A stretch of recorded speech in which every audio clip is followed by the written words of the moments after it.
Greetings, our Frederick Riddle here with another episode of Christian News and Views. This is episode 2614, and this is Wednesday. Well, President Donald Trump insisted he wants to get Greenland, including right, title, and ownership, but he said he wouldn't employ force to achieve that. That's how this article begins. I'm going to read a portion of it. It's much longer, but it brings up some issues I want to address.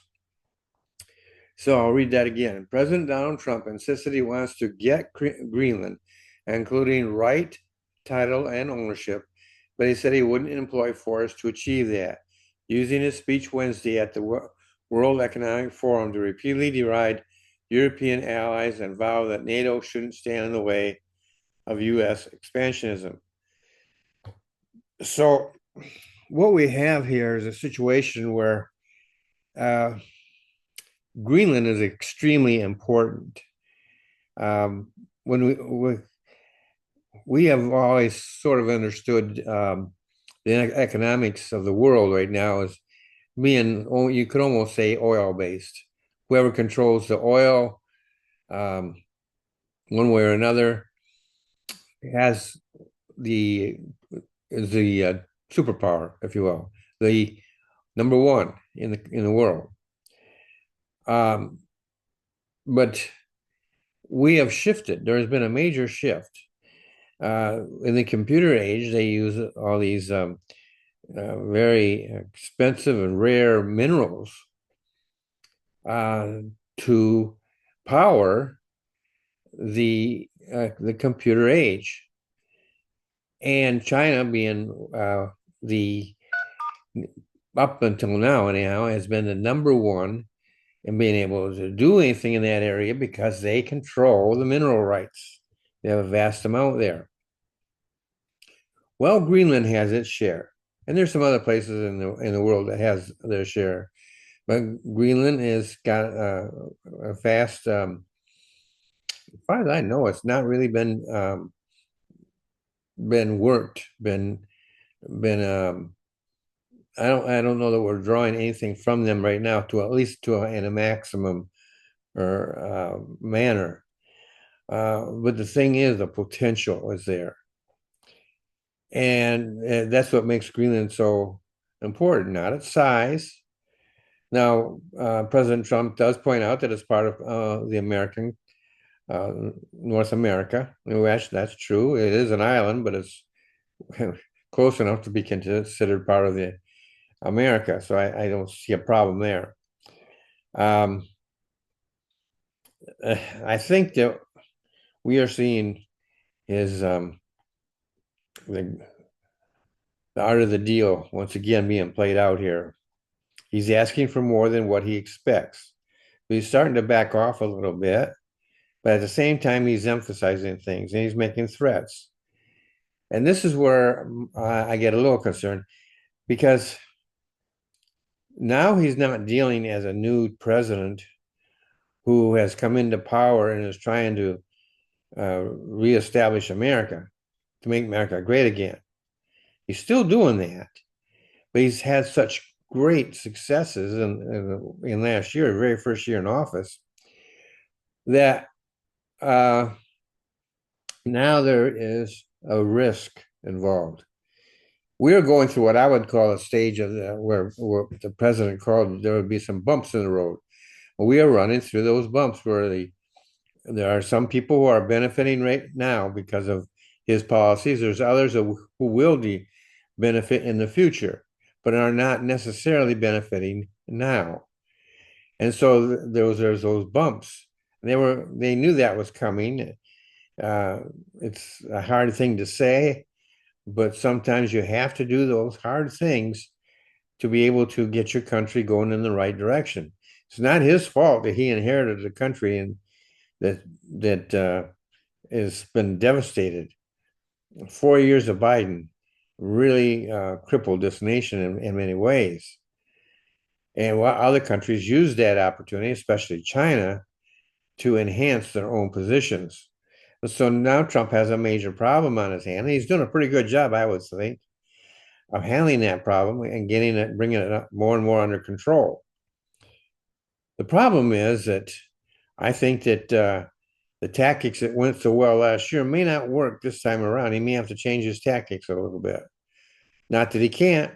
He is the writer of the art of the deal, so he knows. I still think he has a plan in place. I still think it, and we don't necessarily see it, but it is sometimes scary. He walks close to the line, folks, but he seems to have this. You've seen these guys who walk across on a wire, like across Niagara Falls, and nothing but a cable actually, but it might be even that thick. But when you're walking across and there's nothing below you, no net, and they have this balancing bar, and then they're walking very carefully across. And they've done it tons of times, but it only takes one failure to slip off of that, and so it's a very dangerous thing. I wouldn't want. I have more confidence in Trump pulling this off than anybody else. I don't expect Greenland to become the 51st state as the joke goes around. What I think is going to happen is that he's going to use pressure points and all this. And I think that Greenland will remain a part of Denmark, association with Denmark, and still remain self-governing. What I'm thinking is going to happen is eventually there's going to be some kind of a treaty that will involve Greenland, and it will be beneficial to Greenland as well as to the United States. And it will help the United States get control of those mineral rights. Same thing he's doing in Ukraine. There, he's gotten control over there. However, Russia now apparently is in control of some of that land where the mineral rights are. So that plays a very big role in the picture, because Trump is a very smart man, and he sees that going down the future here, there's going to be a great need. And so I understand that need in defense as well as economics for the United States to have a dominant voice in Greenland. I am thankful that President Trump has ruled out armed invasion. I also hope he will settle for, like I said, some kind of a treaty that will tie Greenland and the United States together. Now, from my research, I think the driving force is, besides the geography, is those mineral rights we've been talking about. And I don't have all the names and everything. That's not my area of knowledge. But I know they're necessary for the computer age to continue to go. And it's if China doesn't have, for instance, China is looking at Greenland themselves, and they're also looking at South America. That's why some of the problems we've had down there are still related to the Chinese effort to get control of mineral rights. Venezuela, I believe, has some in there as well. So this mineral rights thing is really playing a big picture, a big role, if you will, in the bigger picture. And so that we now live in a world where minerals are becoming, if not already, far more valuable than oil. And the nation who controls the majority of mineral rights is going to be the most powerful country for the foreseeable future. So as I started this out, I'll say it again. I hope the president is asking for the impossible, but willing to settle for the possible. I didn't use those words, but it's called the art of the deal. And so he is a master of this. That being achieving control of the mineral rights through some form of economic deal. But I'm not sure about raising the tariff wars again. He has a deal in place, a handshake, a signed document, and I don't I don't want him to jeopardize that. So this threat about tariffs could blow up in his face. He's dealing with other people who have he's got pride. These other people have pride too. And as separately, if you dealt with them separately, they might collapse. But now we're talking about Europe, and they are individual, but they are also united. And this is driving them closer to one another.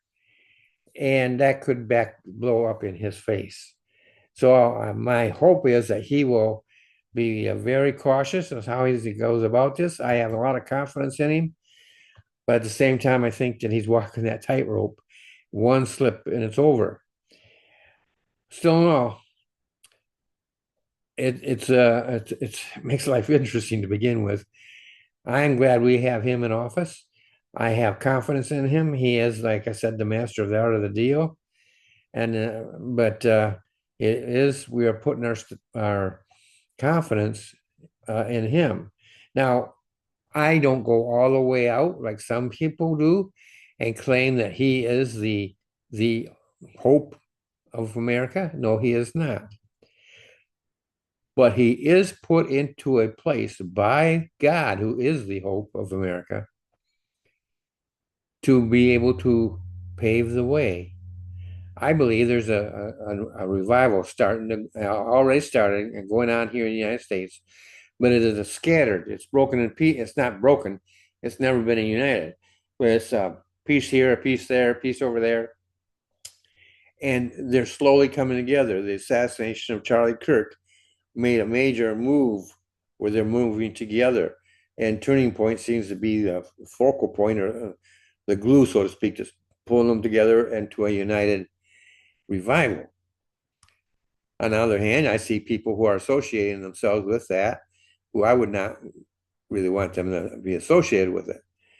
And so there's a lot of questions, a lot of ifs, ands, or buts going on right now. It's an unstable time, but the potential is so great that we might have one last revival before the wrath of God comes upon this world. And I'm that gives me hope for the future, the immediate future. But I remember, and I always tell you, in the book of Revelation, the United States is not mentioned. It may be a slightly hinted at. Maybe you have to really go out on the sticks to the um, what do they call it? The board, go out on the board and on a ship and then jump off.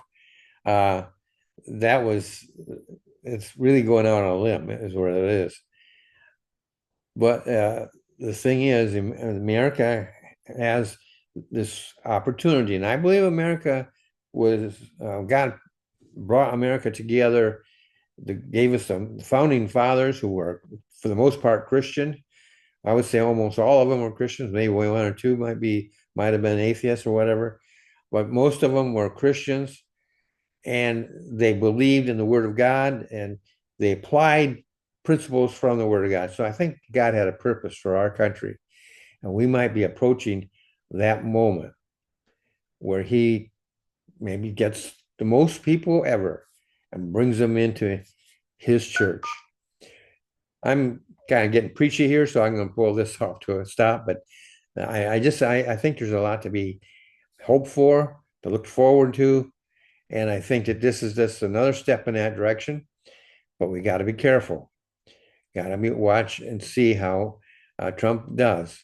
He is doing his job, the most important job, which is to get the government out of the way of the Christian church so that we can worship God. This country was not given, First Amendment does not mean that all religions have the same equality. There's only one religion that actually works, and that's God's religion, Christianity. And the Jewish people will eventually be brought into into under that umbrella. They will themselves worship Christ. Outside of them, outside of the Christian church, before the rapture, and then after those who come in by faith afterwards, they will be someday in the millennial kingdom, and the rest of the world will be facing judgment. before the millennial kingdom in the tribulation period. And so that is something that we got to keep in mind. And the United States simply is not mentioned there. So we got to keep things in perspective.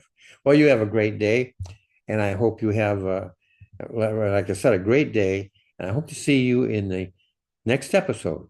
You have, and by the way, I always try to inform you, encourage you, and inspire you. I hope I've done something along that line. So I'll see you then. You have a great day.